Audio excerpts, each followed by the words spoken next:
The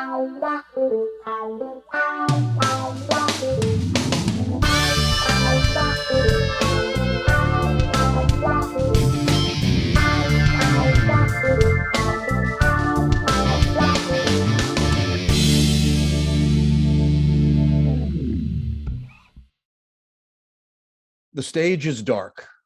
The ice in your glass clinks as you take a sip. When the lights come up and Mary Scholz steps onto the stage, a warmth comes over you that has nothing to do with drink. Barefoot with dark curls cascading, she is at once whimsical and grounded, just one woman with an acoustic guitar, but she fills the room from the moment the music leaves her lips. The sound seeps into you like honey. You feel seen, feel human, you feel loved. Wow, that's what begins Mary Scholz's website description in her bio, and it's so beautifully written. And after listening to her music now in preparation for this episode, I know why people feel that way. There is a stunning voice. There is evocative songwriting. And she has become a live circuit, live music world favorite. Word is that every time Mary takes the stage, she does connect with her audience. She's the suburb of Philadelphia native living in Los Angeles now, toured nationally for, gosh, over a decade, made several excursions to Europe, and has recorded a number of wonderful EPs, albums, and singles since her debut album in 2007. And continues to bring the emotionally powerful, open lyricism, wonderfully memorable voice, and magnetic vibe to today. When we recorded this interview, she has released her brand new EP, Lonesome, and it is fabulous. I've been listening to it and love it. Go to maryscholz.com. And she has also created the 922 Collective, a combination of music and community support, which fits right into this lady's compassionate, emotional hemisphere. Ladies and gentlemen, please welcome to Living on Music, Mary Scholz. Mary Scholz, thank you for being on Living on Music. Thank you so much for having me. I'm so happy to be here today. Oh God, it's so great to see you. And I've again, as I have done the show for 18 months, I love coming across people that I had heard their names through their public relations people or things like that. And now to be able to have jumped into your career for the last 2 or 3 weeks, it is a joy. You're extremely talented, and you can tell there's a lot going on. And we're going to talk a little bit about that, about how the wonderful emotional part of you comes through in such shining, glorious glamour in these songs. First thing I'll ask you, and again, it's something I don't think I'm going to have to ask, hopefully in another year. You're a musician. You love playing live. It's part of your soul. And the last 18 months have knocked down every single musician I've had on the show, myself included. I'm a midlife cover band guy. I've sung for about 15 years, and I lost a handful of gigs myself, and now we're all crawling back. How did you endure the last 18 months and get through it all, personally and musically? Oh, that's such a big question. It was really devastating the way that everything had to shut down across the board, but also very specifically in this career that we spend so much time building up and getting out and doing the thing. And we're sort of just growing everything day to day. And so it was really sort of stunning to just have to stop and see what will happen next. I did a lot of live streams at the beginning of the pandemic, which for a while I did, I think it was 6 weeks that I did daily live streams on Facebook. And it started out because I personally needed to stop looking at the news. I was obsessed with just like, okay, what's the newest thing? And it was just, so I had a moment, I remember laying on the couch with my phone and just feeling sick with just everything going on. And I just shot up from the couch and was like, I'm going to go live on Facebook. Yay. Right. And so I did it initially for myself, and then it became this sort of daily, like, take a break from the news, everybody. We're going to hang out and I'm going to play some songs, which was really great for me. And I think for a lot of people for a while there. Perfect. And folks were so generous with sending tips and buying merch and things like that. So that was really, really helpful. Right. And your fiance, congratulations, by the way. You had Thank the you very much. sweetest post of you and Oh, Zachary, where you said there's one word I need to put in right now, and it's yes. And I just that is a joyful thing that we all love hearing because of the lack of joy that a lot of people could find over the last year and a half. So congratulations again. And what a thank you. fabulous producer and musician I've learned that he is. And Yes, what he is extremely talented. what a wonderful collaboration. You guys are in the same hemisphere with music together. Did that also become a positive for the last 18 months? At least you had somebody you love who plays music. Oh yeah, it was actually kind of comical because on the one hand, we were together and in it, and we could, play things together, and we worked on a few pieces to, we co-produced a few things together, which we hadn't done before. And on the other hand, we're both noisemakers for like Oh, a career. So, and the way that our living space is set up, and my stepson came home from college because of the pandemic, and so we were, there was a lot of like, hey, I need to record this guitar part. I need it to be quiet. I'm like, oh, well, I have to teach a voice lesson. So how can we schedule this? So there was a lot of navigating at the beginning of everything. And, right, there but we, was. we figured it out. It was great. It was great. But it's really special to me to get to share Oh, in great. all that with him. I've been playing and touring and whatnot for 15 plus years. And so Yes. over the last 5 years, we've been playing together.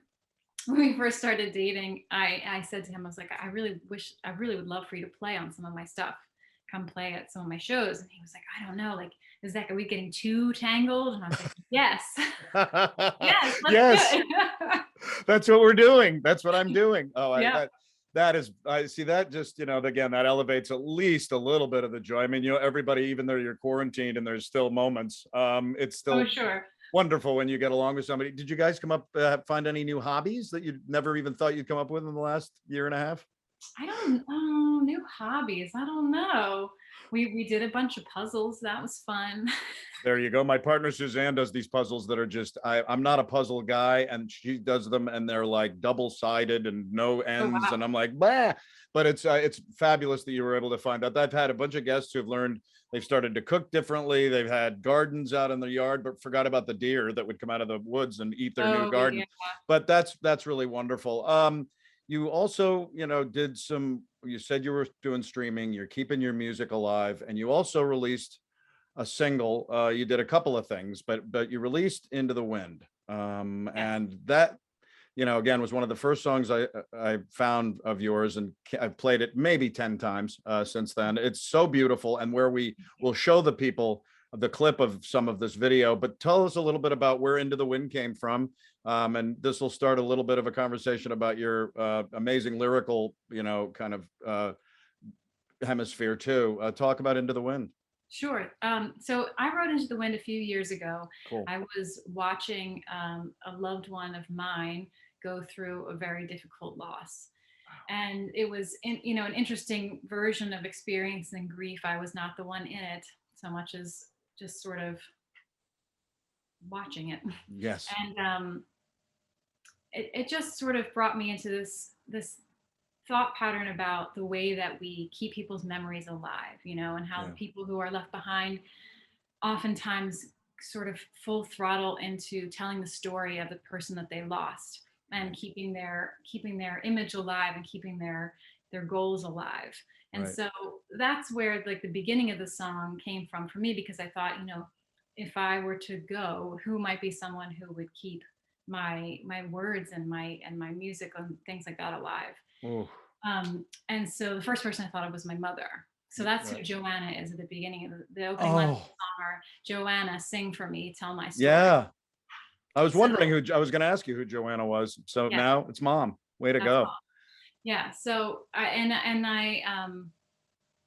don't know, just from there it became a song about identifying as the person who was letting go from this world and who was leaving behind something for someone else to carry on. Oh, So it's a little bit about, you can listen to it and take it in different ways, whether or not it's letting go of the person, whether or not it's them letting go of this world that we live in, or if it's just letting, finding yourself some peace. So it goes on to talk about lay me with the trees where I can breathe. Oh, And yes. it's sort of the idea of finding these spaces that give us relief from whatever it is we feel the stress and pressure of. So Oh, beautiful. Yeah. I knew a little bit about what it meant, and lost a guitarist in one of my bands this March, and oh, I'd I'm so sorry. never lost a band member in 15 or 16 years of singing. And so there's a lot of things. I wrote a short story about what I imagined when I went down and visited his gravesite, and I'll send it to you. It's Oh yeah, a please little, do. but it just came to me. And this song is so beautiful. And not only you are, but the Live in Pioneer Town in Joshua Tree. Yes. Longtime U2 fan, but that's irrelevant. But Pioneer Town, that looked like a beautiful little place. What is that there? Okay, so Pioneer Town is situated. It's actually, I think it's right next to Joshua Yeah, Tree. that's what I Um, thought. and there is a whole there's like Old Town, Pioneer Town, where if you go down, it's just like walking through a Western film. There's a Wow. lot of facades and buildings that they would use to film Westerns. But there's, more than that area. So that particular video we filmed on a day that I had the opportunity to take part in a tribute concert for the late Rusty Young from Poco. Oh, yeah. After he passed, we did a tribute Oh, concert for him out in Pioneer Town at Rimrock Ranch, which is where we also filmed that video. So it wow. was sort of in the middle of the day, and we were rehearsing and sound checking and getting ready for the shoot, and we went and did this acoustic video. It was 110 degrees out. It was Oh, a brutal day, but it turned out lovely. oh, good. That's fabulous. Poco, I just had I was talking about Rusty with a um Juliana McDowell, who's an artist here. Very similar style as you too vocally. It's kind of a neat. She's wonderful and plays here and in Key West and things like that. But she knew him very well because of her Key West attachment. I remember I saw them. Think of this lineup: Todd Rundgren, Poco, The Outlaws, and Boston.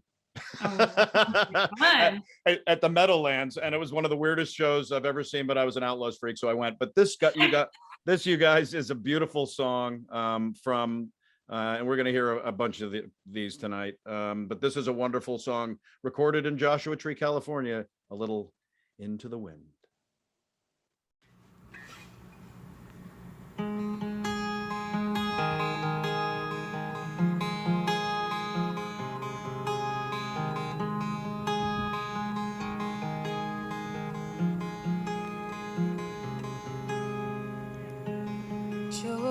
Joanna, sing for me.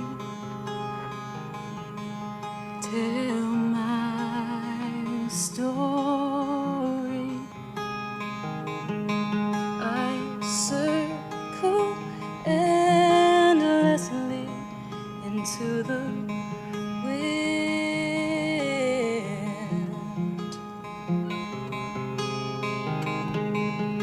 I am waiting by the skin I'm in,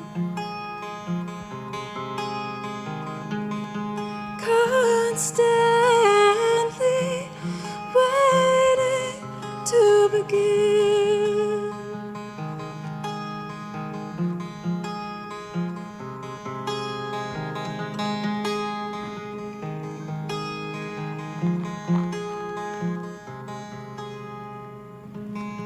Forgive my memory. I drift slowly and circle everything in between.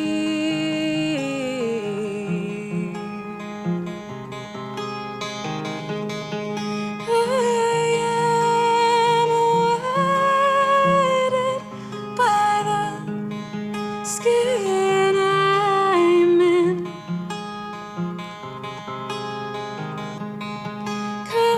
constantly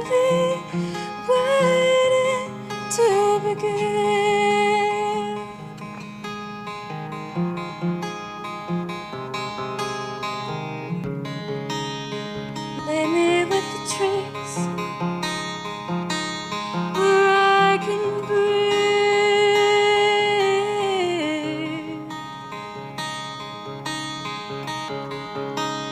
and softly shall I sleep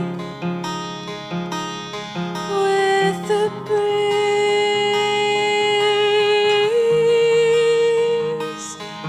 through the night,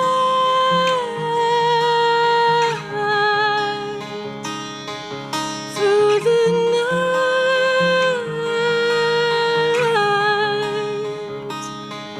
through the night.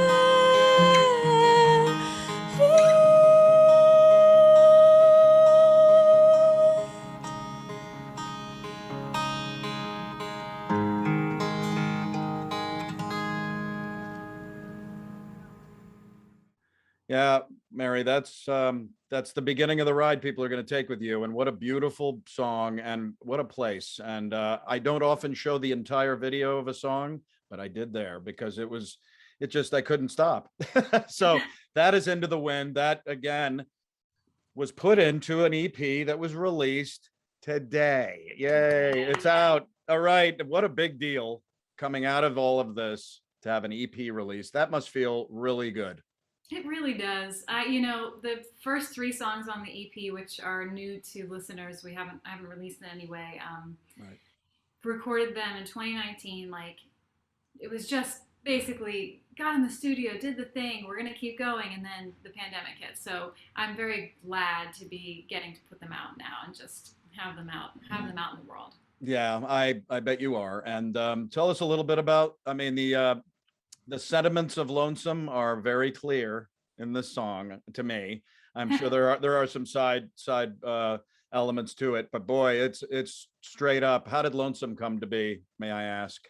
Well, I personally, I'm a very big go-getter, and I think a lot of people really you just have to be in this life, going after your things, your career, the things you want, you making your home, and you really have to be pushing yourself a lot. And I think there are days when even the most driven and peppy of go-getters just needs to stay in bed and wish that someone else could go do it for them, you know. And I think that there's an element of when you get into a funk and you're having a hard time, that I know for myself, I wish someone could pull me out of my funk for me, but I know that I'm the only one who's going to be able to do it. Right. So this song just came out of the feeling of just sort of being a little tired of being in that place, but not sure if you're ready to get yourself out of it yet. So. Right. Absolutely. Well, you guys, here is, we're lucky we get to hear Mary do a song for us. Here's a little bit of Lonesome.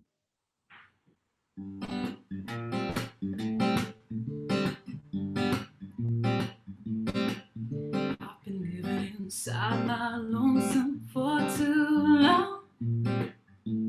I've been living inside my walls like I belong. I've been wondering, stumbling, mumbling every song. And I'd do anything for anyone if they could get me out and take me home.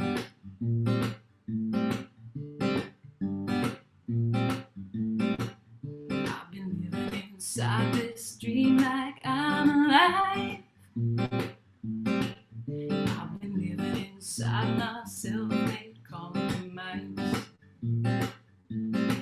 I've been wondering, stumbling, mumbling every line.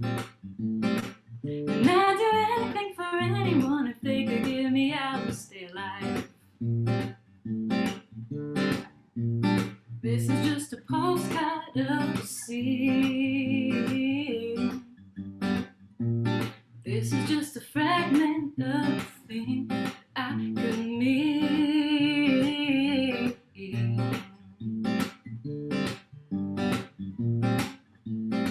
Night is close to my eyes and days are all the same. I've been living inside my walls like I'll remain. I've been wondering, stumbling, mumbling everything. And I'd do anything for anyone if they could get me out and take the blame.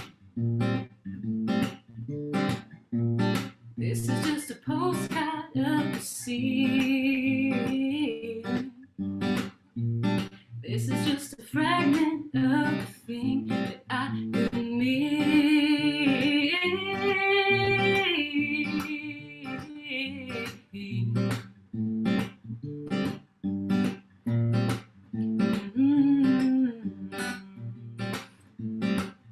I've been living inside my lonesome for too long. I've been living inside my walls like I belong. I've been wondering, stumbling, mumbling every song. And I'd do anything for anyone if they could get me out and take me home. If they could get me out and take me home. If they could get me out and take me home.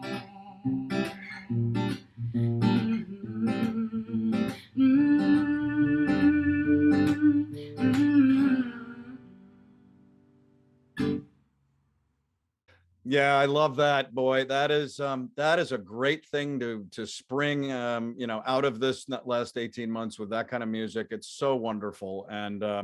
we're gonna hear, everybody, another song from the new EP that came out today in a little while after we take a little bit of a ride, and we'll end up coming back to a couple of things that happened over the last year or so with Mary. But born near Philly in Wynwood, Pennsylvania, no relation to Steve Winwood, I don't think.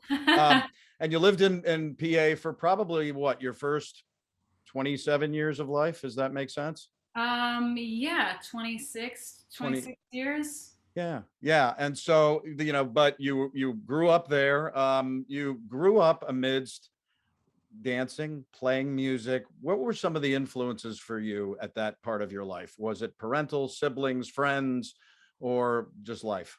Oh, all of the above. Nice. I grew up in a very musical family. My dad sang and played guitar. My mom plays the piano and the organ. She was the music director at our church. And I have an older brother and a younger sister, and we all just love music. Everyone, it was a very musical household. People used to, we lots of jokes about being the Partridge Family, and I still enjoy that joke. It's great. Did you have a sense of humor like the Partridge Family in your house? Yes, I think so. Yeah, that's fabulous. I actually interviewed David Cassidy about 10 or 12 years ago, and before he passed, and gosh, it was mind blowing to just talk to him after being a Partridge Family fan. I'll admit it. I had the first album, but you grew up in the midst of this. It looks like, when did the instrument kind of involvement start, where you were like, I think I like music, I like what my parents are doing, I'm going to start doing this? Was it little girl? Was it a little older? When did it start? Well, I have always been like, singing has always been my number one enjoyment and love. I started singing when I was very young, and we joke that because it was my first performance was with my dad when I was 4, at my sister's baptism. I got up and sang with him in front of everybody. And wow. What did you sing? Some church song. Yeah. I'm not sure. Yeah, I'm not sure. Right. But like it just is something that has always come very naturally to me, in a very just soul affirming way. I want to sing. I love to sing. So that was always the first thing. I was singing from a very young age, and then I started dancing. I just thought dance was such a beautiful expression of emotion, and so I was very enamored with dancers and watching that and doing that myself. When I think I started playing piano when I was younger, because my mom would teach us occasionally, and I think it's tricky to learn from your own parents. It's like much. Sure. So I didn't, regretfully, I didn't stick with it right away when I was young. Right. But I was really interested in the flute, so I started to play the flute in the school band. And perfect. Great, and I just love that instrument so much. That's another thing that when I hear orchestral music being performed and the flutes come in, it just I don't know, it's something I love. Right. So I did that, and sang in choirs and choruses, and did the school musicals and all those things. I didn't pick up the guitar until my senior year of high school. Whoa, wow. So that's when that came around, and I was given an old guitar from my high school sweetheart, whose brother gave it to him, and he had a better one, so he gave me this one. And I took this guitar and started to learn things, and teaching myself things. And my dad taught me some things, and he taught me some things, and then I just sort of went from there. It just became a Right. I mean, and something that I noticed too is that you were seemed to be moved early on, relatively early on around then, by lyrics and yeah. by the lyricism of people like two of my favorite people on earth, too, Joni Mitchell and James Taylor. You've mentioned in some of the notes, but what were some of the other people that kind of influenced you as you begun to play guitar and get music into your soul there? Well, when I was really young, and the James Taylor thing, that was Mm. just a huge deal in our house. Big fans, and that was, we went to see him when I was very young. Yeah. And Wow. I was just talking about this earlier about Sharon, Lois, and Bram, who was like a folk trio that they were on the show, The Elephant Show, back in the Oh day. And we God. used to watch that and Fred Penner. And so I had like this really beautiful introduction to folk music and storytelling through song, and like kindness and love expressed through song, Oh, which wow. which I am very grateful for. But at the same time, I was super into Whitney Houston and Mariah Carey, and those, just and Amy Perf- Grant, and those were sort of my top three singers Sure. at the time when I was growing up. I got in high school and I was like, really into Weezer Yeah. and all kinds of different sort of like things in the rock world, and I just lots of different areas of music my interest kind of came from, and I think it's cool because then it gives me a little bit of an interesting path to walk when I'm writing. And very true. Again, I love the fact that you were going to say something. Go ahead. Oh, I was just gonna say that I didn't discover Joni Mitchell until I was like writing and playing guitar and playing out. Right. And I don't know how that's possible. But it wasn't until I was a little older and I played an open mic, and someone was like, you really remind me of Joni Mitchell. Oh, wow. And I was like, thank you so much. I know that that's an important name. I don't really know much about her. And I reiterated that to the guitar teacher I was working with at the time. He was like, you don't know Joni Mitchell? Like, you need to know Joni Mitchell. And so I did a whole deep dive on her catalog, and I was like everything Oh God, there. I bet, because there is an emotional element, obviously, deeply to her music. I noticed there's a song that you had on your website that actually I sang in one of my duos, and I don't sound like Joni like you do, or even in that beautiful level, but I was River, and it's Oh yeah. that song just, and did you ever hear the Robert Downey Jr. version of it? Is one of the most incredible Oh, things I have. You'll have to, after we get oh, done, and sometime in the next few weeks, just Google it. And I was astonished, and that's where I was like, oh, a guy can sing this. So I said, let me try. So high school was really senior high school when you picked up the guitar. yeah. You went to the University of the Arts in Philadelphia, which I've heard of. Earned a BFA in 2001 or 2002. I guess that would be in that range of time. Were you in college? Did you do bands? What was the musical focus in college for you? Well, I actually was studying musical theater. Oh, great. So it was Wow. it was awesome because I ended up, getting this wonderful training in music and voice and performance and storytelling and the Yes. acting element of it, and the like presenting yourself. And I think that when you study acting, you do a lot of Yes. it's a lot of self-learning, self-reflection, and so that was an important element to, I think, my songwriting as well. Totally. So that was great, and I took a lot of classes in the School of Music also because that was, ultimately where my heart lies is Right. music.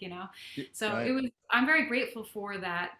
I have done some work in the musical theater world, and mostly what I do with that kind of material is I work with vocal students and work on vocal things, and I'll work with a lot of musical theater material because it's great for learning how to storytell. Sure. Absolutely. And that's very interesting because my previous guest was one of this region's most incredible drummers, Andy Hamburger. Right now is in 10 bands. He's just an incredible guy. But he started in his life doing theater drumming. And Oh, nice. I mean, isn't that wild that it would help not only being a singer songwriter and kind of your own self in that venue of music? He, as a drummer, thought I could do so much more because of theater. That's wonderful. My mother was an actress in theater, and she didn't do musical theater, which I adore, but we used to go to Broadway all the time as a kid, and I love every second of it. You graduated from the University of the Arts. It would be about 10 years, give or take, until you would change your life, at least the location of it, and move to LA. What happened in between graduation in college and moving to Los Angeles? It seems like that's when things began to start.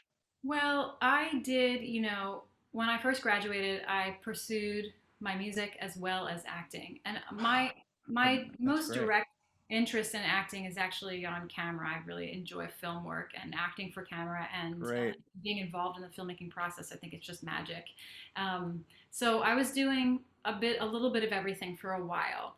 And I decided to release my first EP and I started touring. You asked previously if I was in bands, and with the exception of like forming a band for 5 seconds in high school with some of my friends, I've only ever done solo work. I've really just been Wow. playing Yep. solo and then bringing friends on and other musicians to play on, playing on records or like to come in for a show or two. But I've never like been Mary Scholes and or a part of a band name like that. Right. So when I graduated, I was playing and touring and doing all the things for acting as well.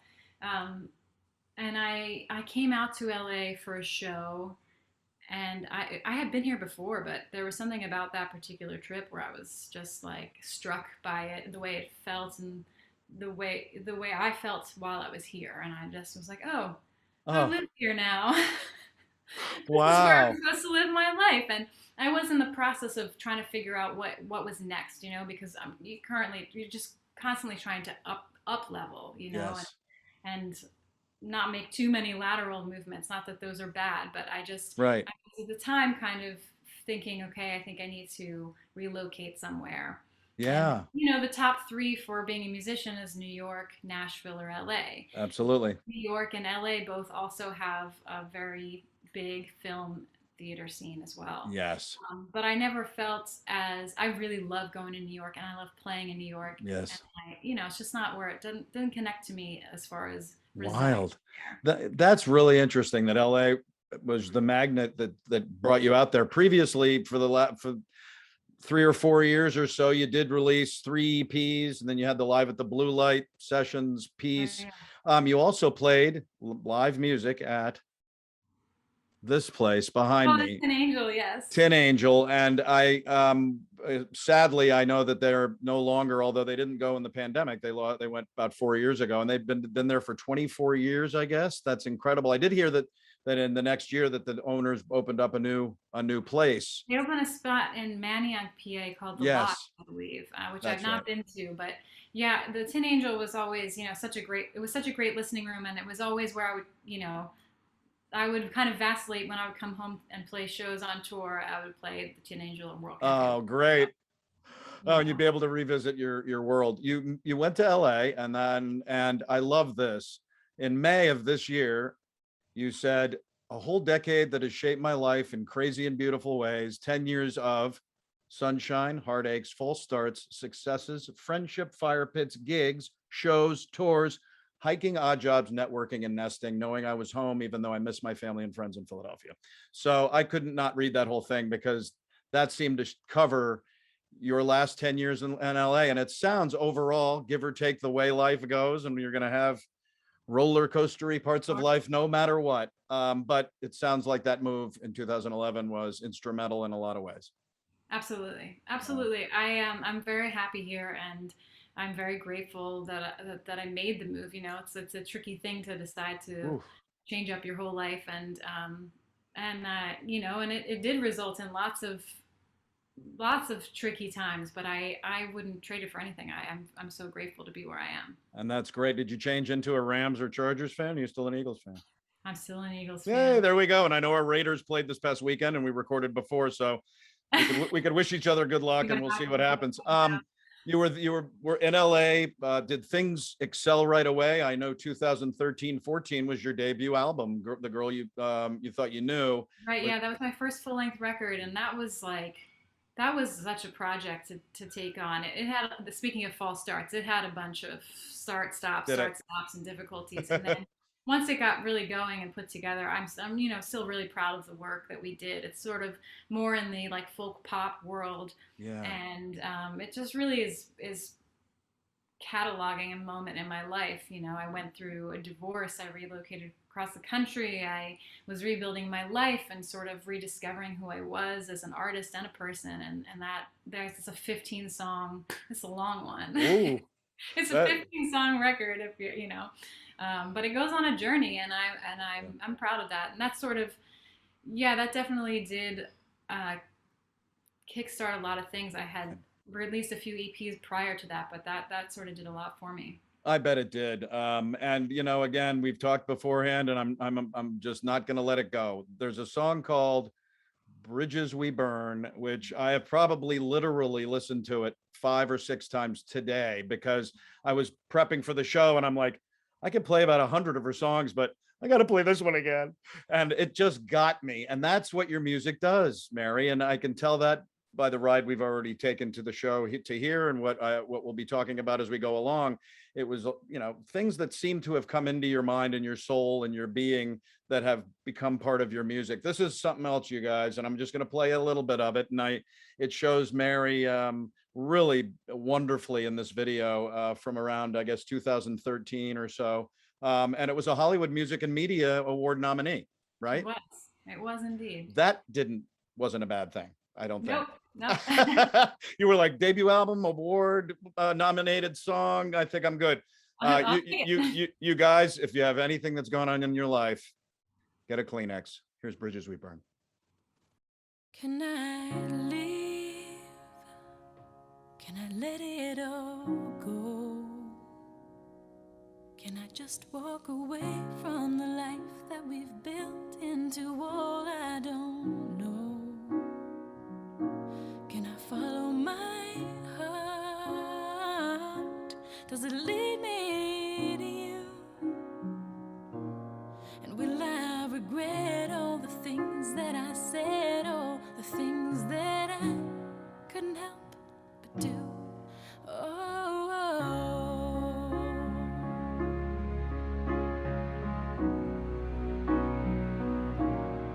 Where is my life?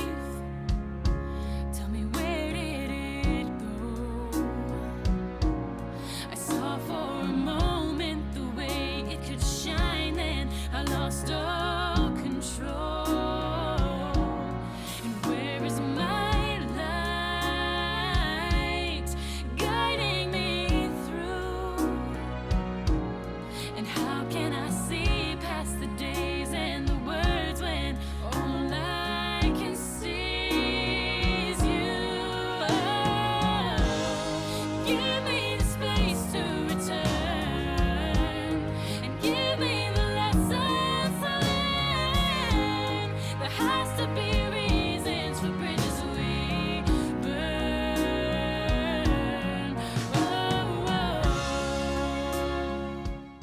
The song, you know, the song is one of my favorites, and it's an audience favorite, and I love it. And I'm very happy that it resonated with you. It just it feels good to know that older material still resonates freshly with people. Do you know? Totally. It's like sometimes you get that sort of like, oh, well, that's the old stuff. Like you're not embarrassed, but you're like, well, listen to something new. You know, Right. but that song is really one of the ones that sticks around, and I'm glad to hear that it was something that you enjoyed. It did. It's made me collapse onto the floor a couple of times, but I'm fine. No, I'm kidding. You're welcome. Yeah, thank you. No, it's been fabulous. There's so about 3 years went by, I think, give or take, was it, until you released Until We Meet Again? Yeah, I think The Girl You Thought You Knew came out in 2014, and then Yeah. Until We Meet Again came out in 2016. Right, and Love Me Still as well. So you were Oh yeah, that's continuing to write music. When did the touring really hit? Was that when I know you were playing a lot in Pennsylvania. I mean, I was touring. I've been touring a lot all the time forever. That's great. So I did my first tour, I think it was 2007. And then just from there, it just became a thing, you know, like every year is a little bit different, of course, especially if I'm like prepping a record or an EP or something like that. That's time consuming. And then you get out and promote it. So maybe it evens out. I don't know. Right. But touring has always been a big piece of what I do. I feel like the records are great, but what I want to do is connect with people in Yes, person, and I want to be on stage and looking people in the eye and singing and telling stories and laughing, and I totally. think that that's really where that's really where the magic of it is for me, and I think that's where people receive the most from the music is in that way. I mean, I could be wrong. No. I don't want to talk for other people as far as receiving something, but I think that the live show really is an important thing for what I do. Yes. A I lot mean, of what I do and talk about has to do with healing, and so yeah. I don't know. There's something about the in-person exchange. So I've touring has always been a big important thing. I would say that the biggest at one chunk time tour that I did, that was 2014. That was with the Oh, it Royal was. So it was record. right around that time of, oh, that's wonderful. And you did some European sweeps, right? Yes, yes, and I hope to be able to get back soon. I Oh, hope I that bet. next year will. And your sentiments, Mary, have been resonated on this show for the last 18 months with my 90 plus guests, as everybody feels that connection live. I mean, even I, as a midlife cover band guy, I have my first big gig in a year and a half with my big band in a month, and I'm just going to be like, well, hello, oh my God, hello. But your live presence, as I did read in my open, that beautiful description in your on your website about what people feel when you come in. Are you barefooted for every gig? Yes, assuming that it's like safe to be barefoot and not too cold. Right, right. It has to be the right environment. Well, Right, that's if I'm like inside and the stage is not, I have done, I did a show barefoot where I didn't realize until I like twisted on the stage that oh, there was some like splintery things. oh, But ouch. sometimes it's not a great idea, but for the most part, if I can be, I'll be barefoot. Which is funny because I used to, around that Girl You Thought You Knew record, I used to perform with like big heels. And I used to put on these like 3 inch heels, three Wow. and a half inch heels, and that would like something about the elevation really made me feel in my power, you know? And then Right, as I've gotten older, what makes me feel in my power is just to feel really rooted to myself in the ground. So I think right. it's really like kind of interesting change Oh, up that my performing has taken. oh, I love that. And one of my favorite bands on earth, who I saw 3 months before their plane crashed, was Leonard Skinnerd. And Ronnie Van Zant is one of my heroes. I sing a lot of Skinnerd in the bands, and he was barefoot in every show he ever did. And he warmed up the Who, and Pete Townsend. I said, "Why do you have bare feet on stage?" He goes, "'Cause I love to feel the stage burn." So it's that groundness to, oh, I love that. And I read that in the beginning, and I had to ask you if you continued to do that under the right temperatures. Yes, in Um, the right temperatures, I'm barefoot. two, We did something last fall that hasn't been released yet. That was filmed actually also out in Pioneer Town, and oh, I wanted to go barefoot so bad because I just did, but it was so cold. So cold. I was like, there's just no way that having my feet in the open air is going to help my voice feel right. warm and like. No, that won't help the outcome at all. 2017, it seems like this was another, you know, uh, level to raise to. It sounds like that it was a breakout, another breakout with California. It was recorded live in one room, Yeah, lots of eight tape. 8-track tape machine. You know who else did that? Nebraska, with Bruce Springsteen, of course, did the same thing. And when I read that, I'm like, oh, great. Now I already love this lady's whole thing and the music, and now she's doing like albums like Nebraska. But how did that come to be, recording it like that and then releasing what is a real turning point and broadened the fan base and everything? Well, let's see, how did it come to be? As I was trying, my music was starting to shift more towards the folk. I had been doing, as I said, like this sort of folk pop thing, which I still love. Right. But I was sort of gearing more into the folk Americana world.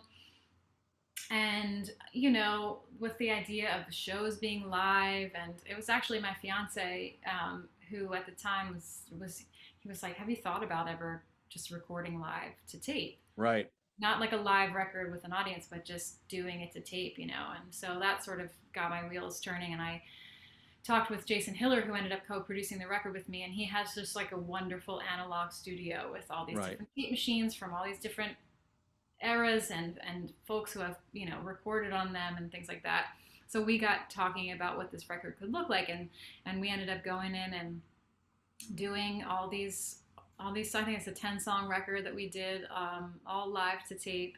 We did a little bit of overdubbing in that we brought in Ty Bailey, who plays organ and piano. Wow. Organ on it. He came in and played it later, but you know, it was a fun and interesting and terrifying project because really what you get is what you get, you know. Yep. So you're there and which is awesome. It resulted in some really beautiful, like beautiful times, and then great. also some other moments where you're like, I'm sorry, I messed that one up for everybody. We can't use that take because I screwed up so bad, you know, and or like somebody else messed up, but that's in my vocal mic, you know, and it's Right. just, it was tricky and but awesome. And one of the songs on the record, Murder Ballad, that Right. particular take, we just did the one take. One take. It's a 7-minute song. Yeah. One take, and I was like, that's it. Oh, really? So that's And a one take. everyone was kind of horrified. They were like, "What do you mean that's it? We have to do it again, you know?" And I was like, "No, Oh, no, that God. felt really good." And Wow. that was what we did. We listened back to it and we're like, "Yeah, no, that's it." And it's kind of quirky and weird, and there's like all this interplay between the upright bass and the electric guitar, and it just came out so great. So that we didn't even track a second time. Oh, that is incredible. And again, that was part of what we're going to show is a little bit of the video, which was pretty intense. This was, you know, again, an examination of abusive relationships. You were the center of the video. What an experience done in Okefenokee swamp area in Waycross, Georgia. I mean, what an experience that had to be. It was awesome. It was a really, really wonderful and fun and interesting experience. I had produced my own music videos a few times before that, but in this case, I took it to my good friend Lindsay Hahn, who directed it, and she co-produced it with me, and we both worked on the editing together as well. Wow. And I just, I was like, I just had this image in my mind of like boots in the mud, you know, and she was like, well, you mean like a swamp? And so that just started our gears turning, and we flew down to Georgia, where the gentleman who filmed it, his name is Rule. He lives down there and is a good friend of Lindsay's, and so we just called him up and we're like, hey, we have this idea for a music video. We want to come down and shoot it. So we went, and we had like a day of location scouting and then like 3 days to shoot, and then we flew back to LA. And it was very like, okay, we want to tell this story. We want to explore, abusive relationships. Sometimes that happens within romantic relationships. Sometimes it's within friendships. Sometimes it's, and so like, how can we explore this and have it be that you don't really see that it's happening, and all these things. So that's where it came from. And yeah, I'm very proud of that video. It's I think my favorite music video. Oh yeah, you should be. When I saw 7 minutes, I was like, look at her. It's like progressive rock. You're going up it's it's a short film for sure, but I think it captures your attention the whole time. But it's not suitable for work or children. Right, I saw that. Just like to give that little preface. It's just not something to. I am so lucky that people enjoy sharing my videos and stuff with their kids. And it's been a really beautiful way for me to keep in touch, I think, with my friends' children and stuff over the years and over the miles, but this isn't one of them. Yes, probably. And that's a nice little caution moment if people are glued to the show and might want to put their kids over there, but whatever. This is a part of this amazing video from Mary Scholz and Murder Ballad.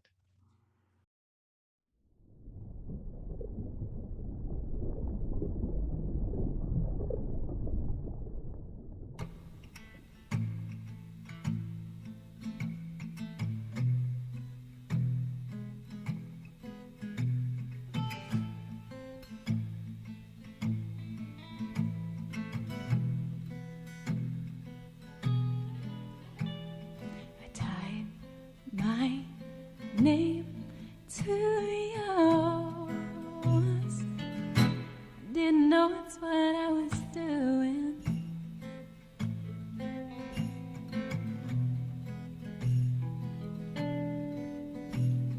You even all the scars.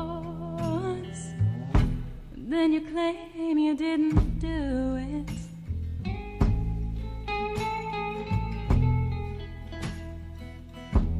You wanted me as a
places you bruise me.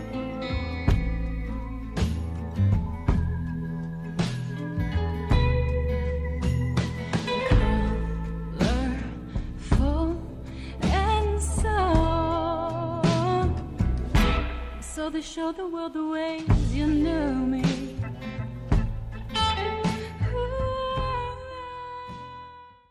Ooh, yes, that's what an amazing now, and to know about the fact that you guys, kind of produced it and went into it. That is a memorable piece of yet another wonderful part of your career, and that got such positive reception. It probably led to your partnership with Blue Elon Records, I would think, right? And Kirk I Pasick. mean, it really, that record, really just opened up a lot of doors for me, which is wonderful. And Kirk, so Kirk is a co-founder of Blue Elon Records, and I met him, Janova Magnus, who's a phenomenal blues and Americana singer. She introduced me to him at an event. And, he was just very, very quickly interested in the songwriting and the storytelling that I was doing. And I know that was part of it. I actually think that the Girl You Thought You Knew record also had a lot of pull there too, which was nice. It was nice to know that work I had done so long ago was like working in my favor and on my behalf still. Yeah, absolutely. So I was in talks with Kirk about Blue Elon Records, and then everything sort of happened with the pandemic, and Kirk actually started a new venture called KZZ. I kept signing with KZZ and releasing a couple of singles that have already come out this last year with them, as well as this new EP. However, Only in Your Heart, which I know you wanted to talk about, that came out on Blue Elon. That was part of a Blue Elon project. That's right. And that was after you did the Mother song, the Wild Woman single, which is another really neat kind of video presentation. I'll Be Home for Christmas in 2020. Had you ever done any holiday or Christmas songs before, recorded? Not recorded. Well, I had done a couple of like home recordings that I put up on my SoundCloud, like Merry Christmas, here's a free download of an acoustic song, Right. So this was the first official Christmas release. Yeah, I listened to it. It's fabulous, everybody. All you have to do is go to YouTube and find Mary Scholz and I'll Be Home for Christmas. So play it in Christmas time, and bring up your Christmas level a little bit. On your Christmas Spotify playlists. Absolutely. 2020 Lady Liberty. Now, Lady Liberty was another very unique video that I found. And there's certainly, I'm sure, in a nutshell, a story behind that. It's just, it's powerful stuff that kind of goes even to another level. Thank you. That song came out of 2020 and everything that was going on. And it was just something that I felt over the past 5 years, as things were sort of escalating. Obviously, these are issues that have been around for a very long time in this country. But over the past 5 years, as they were escalating, I found myself, when you're so upset by something that you feel like you can't say anything because you're not sure what to say. I found myself in that position a lot. And then also feeling like that's a very privileged position to be in, where I'm not saying anything and I can sort of afford to do that. So it reached a point in 2020 where I just one day, I had been thinking this multiple times. What would Lady Liberty say about this? Like, wouldn't she be so disgusted if she was a real person? And what are the words on the Statue of Liberty? Like, what does that say? I was trying to remember from like school and childhood. And so I finally just sat down and looked it up. And the opening, this poem by Emma Lazarus is on the base of the Statue of Liberty. Give me your tired and your poor, your huddled masses yearning to breathe free. And so I wrote them down, and then I just kept writing, and it just was like this, like in this issue and this group of people and this group of people, and like, how can we give attention and love and the proper, what's proper? Just so much that needs to be done. And so it's on the one hand, it's like a rambling song, in that it just extends and extends and extends, because that's the nature of the issues that we're dealing with, is that it's all interconnected and it all just keeps going. Yeah. So I wrote this song and was like, well, I have to put this out now. So everything that we're hearing on this Lonesome EP, I had already recorded these first 3 tracks. Right. And they were like what I was going to put out next. And I just was, well, that's not important right now. I can't do that. Right. So I approached Kirk. I had not signed with anybody at that point. And I was just like, you know, I've got this song. It's very important to me, and it's very important that I put it out now. And so he was like, all right, let's do it. Let's go in the studio. Let's, you know, let's do the thing. So going to the studio meant that I worked with all these wonderful musicians from afar in our home studios. That was recorded fully separate from each other. Everybody recorded at home and sent in, and we went to it. Fully virtual, right? Yeah. Full virtual, yeah. And so Zachary, my fiance, co-produced it with me and put together this song that I'm very proud of and is very important to me. So when we went to make the music video, I felt like one of the groups that I hadn't been able to incorporate into this song was, you know, the hard of hearing community and people in that world. And I wanted to make sure that I could include as many people in the conversation as possible. So that's why there are ASL interpreters in the video interpreting the song. Oh yeah, that's such a powerful part of this piece. Well, you guys, here's another triumph to me of Mary Scholz's world here, and a little bit of Lady Liberty.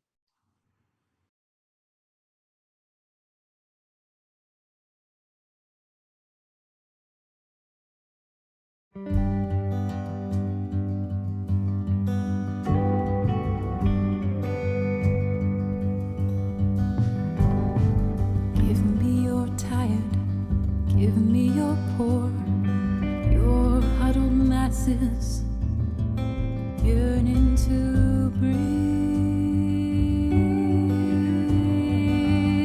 free.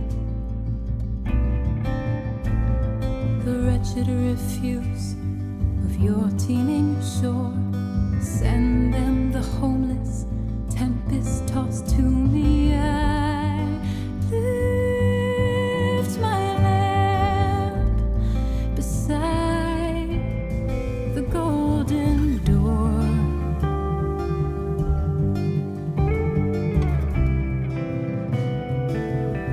Give them rest and give them more.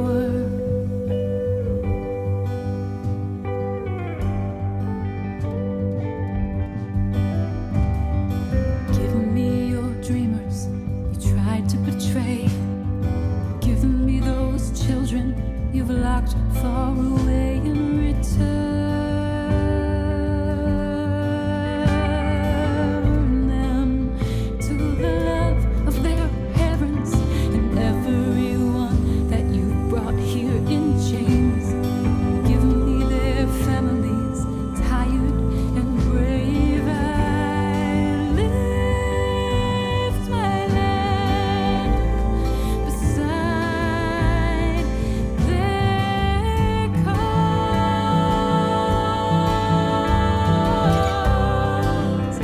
Give them rest and reparating loss. And the people of the land, of where we work and where we stand,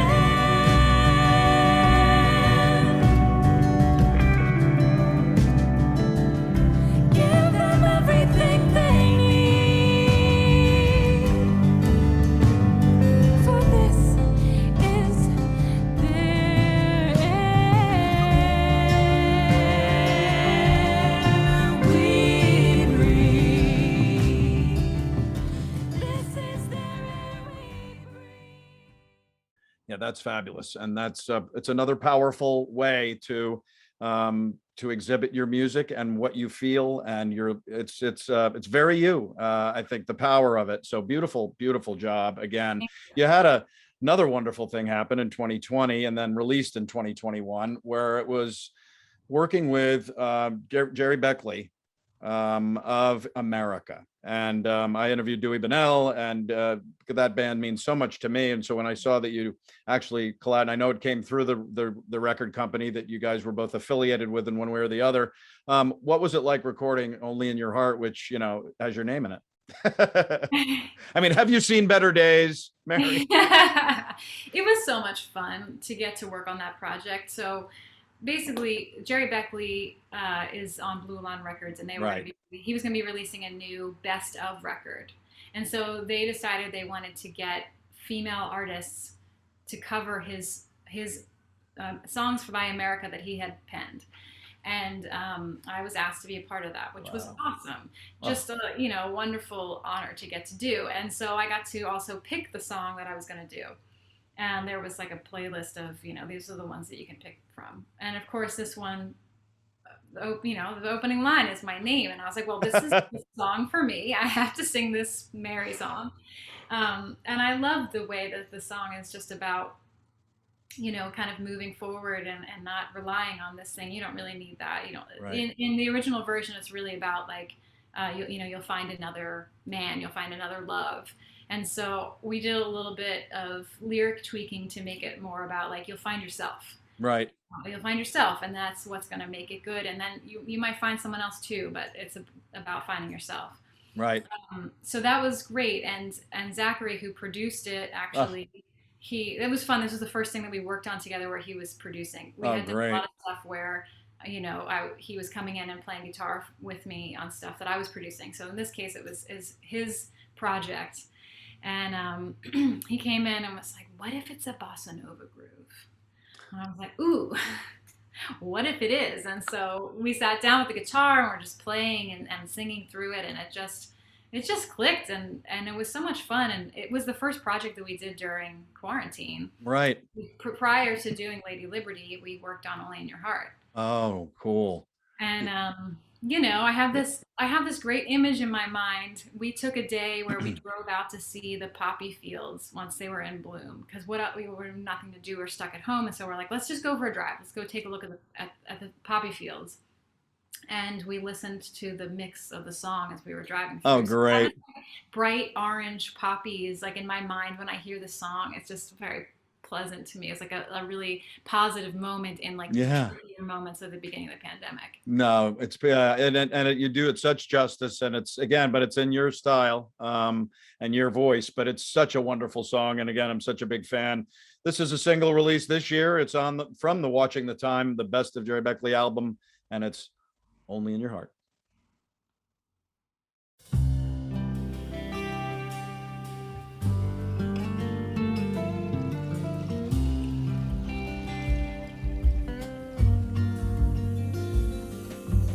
Mary, have you seen better days?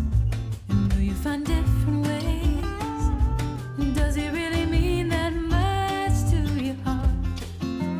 Carry all of the weight you can.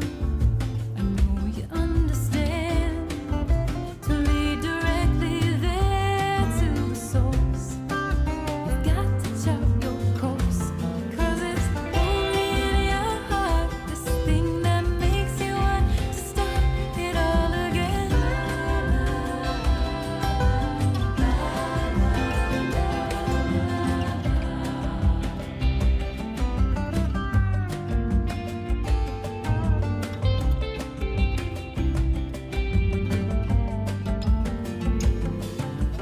Wake up from an elusive dream. You've got to change the scene. It's always so hard to see the end. Oh, break down all of the walls you can. You need a helping hand. I'm sure there's someone there just for you. They're trying to make it too. 'Cause it's only in your heart, this thing that makes you want to start it all again.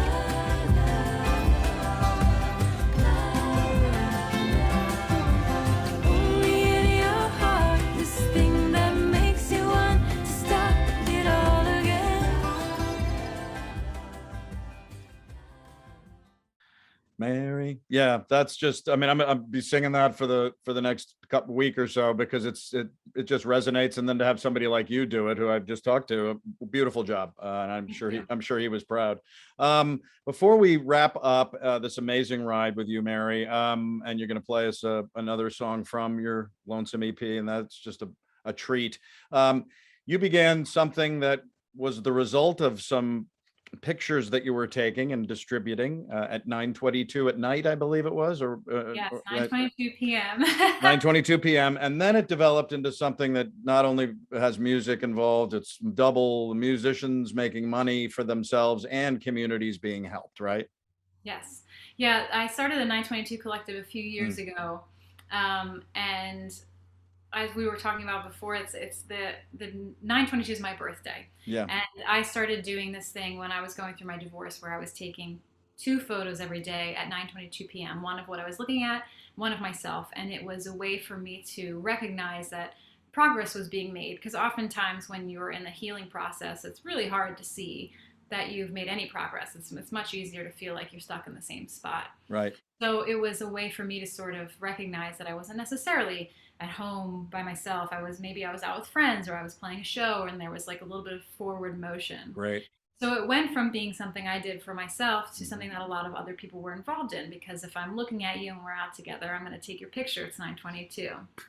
It began to be something that people knew and started to, you know, communicate with me about. I get text messages still sometimes like, hey, it's 9:22. Just, it became a community thing. So I stopped doing the photos years ago at this point, but I started this 922 Collective to make it more of this community thing where I Right. would host shows where we would do something to bring the music community together. Oftentimes I'll ask the musicians to guest on each other's songs so that there's a little bit of collaboration. And then it's something for a local organization. So oftentimes here in LA, it'll be a clothing drive for the Downtown Women's Center or the LA Mission or something like that. Right. I would love to do these kinds of shows in other cities. That's something that's always sort of been on the to-do list for the 922 Collective, and I haven't Right. really gotten to explore yet, but I'm sure in the future it will become a thing. But that's what the 922 Collective is. Oh, that's beautiful. I love that. Yeah, Mary, that's that's seems like it's you to not only use music for yourself and how you want to express yourself, but also to help people, whether it's through the lyrics or through 922 Collective. Congratulations on doing that. I think Thank that's you. beautiful. Well, we are going to wrap up this incredible journey with you. And again, it's so honored to have had you on the show. And we won't say goodbye yet, but we do get the honor of having another song. And this is, again, Morning Lights from Lonesome. And where did Morning Lights come from? Morning Lights, another song about healing, actually. Uh, It's really about all of the. I need to be healed. Yes. So the opening line is history books assume all of the roads lead back to you. And I know for myself, I will sometimes get into this fear space of making the same mistake twice and letting history repeat itself. And so when that happens, sometimes I will be not as proactive as I ought to be because I'm concerned that I'm going to make the same mistake that I made before. Right. So it's about that. It's about acknowledging that fear and acknowledging that that's just not the case, that you can just move forward and it doesn't always have to be this repeating, and that I find personal, solace isn't the right word, but I feel propelled forward by the little things. In this case, the way that the morning light looks, the way that the sunrise looks, or just before sunrise, and how that differs every day. And it was a reminder that every day is different, and every day is beautiful, and every day is a fresh start. Absolutely. That's wonderful. Well, you guys, here you go. You're getting a treat. This is Mary Scholz doing something from her brand new EP that's released today, not when the show airs, but when we're recording. And this is a little bit of Morning Lights.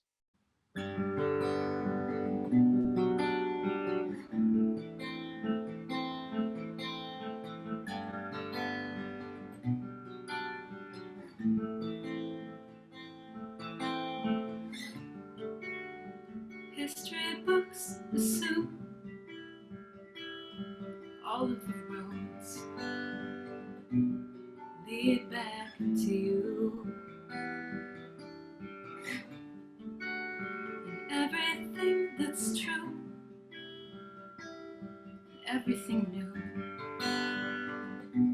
is actually used.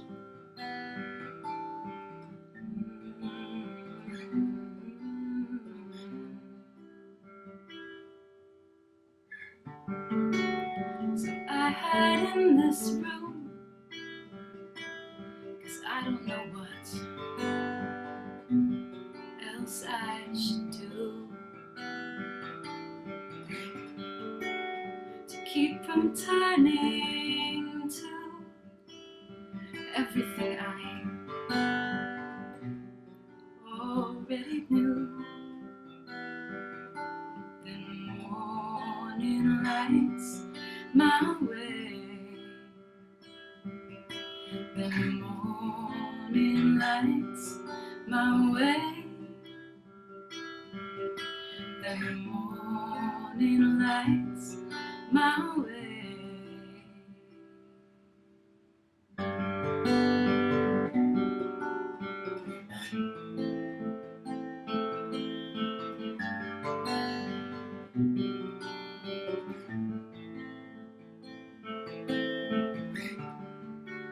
So how do I begin trusting myself, trusting the wind to not blow back again, the same as before, mistakes I've lived in. Then morning lights my way. Then morning lights my way. Then morning lights my way.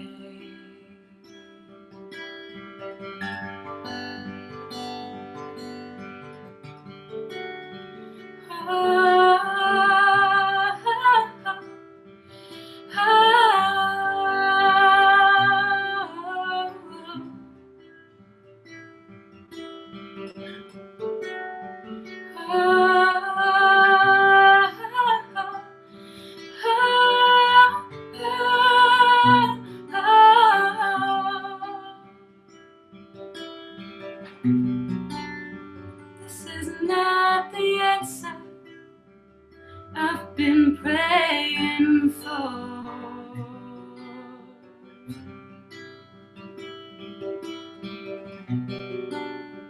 This is not the answer to the questions that burn holes inside my deep and darkened doors. I still need more, more, more.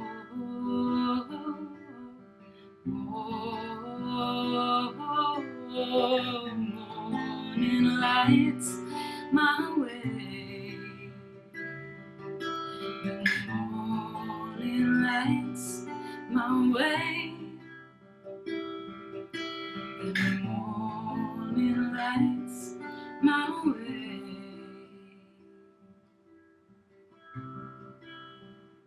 To another day.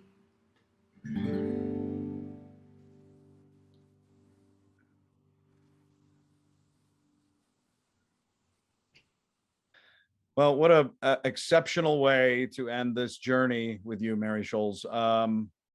Again, your music is resonating. It grabs people in the right ways, I think, and it's something special. And I can't thank you enough for taking the time to be on Living on Music with me. Thank you so much for having me. I was so excited to get the opportunity to. So I really appreciate it. Thank you. Well, let's keep in close touch so I know what you're doing and I can, continue to plug. And I always tell guests, I would love to see you again sometime, maybe next year when things have completely kind of gotten away, kind of.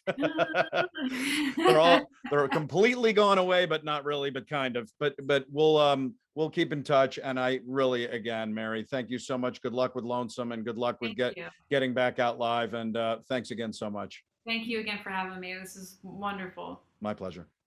Bye.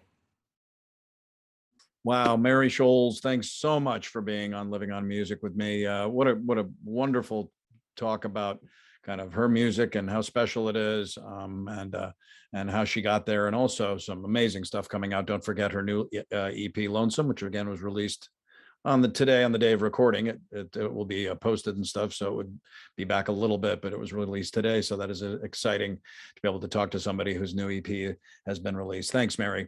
Let's keep in close touch. Real quick, coming up on Living on Music, the week of November 1st, it is blues legend Joe Louis Walker. He has been a staple in blues for, 40, 50 years or more, played with people like John Lee Hooker, Muddy Waters, Steve Miller. I mean, the blues and rock people go on. He was friends with Mick Jagger. Did a song with Mick Jagger. Anyway, Joe Louis Walker on next.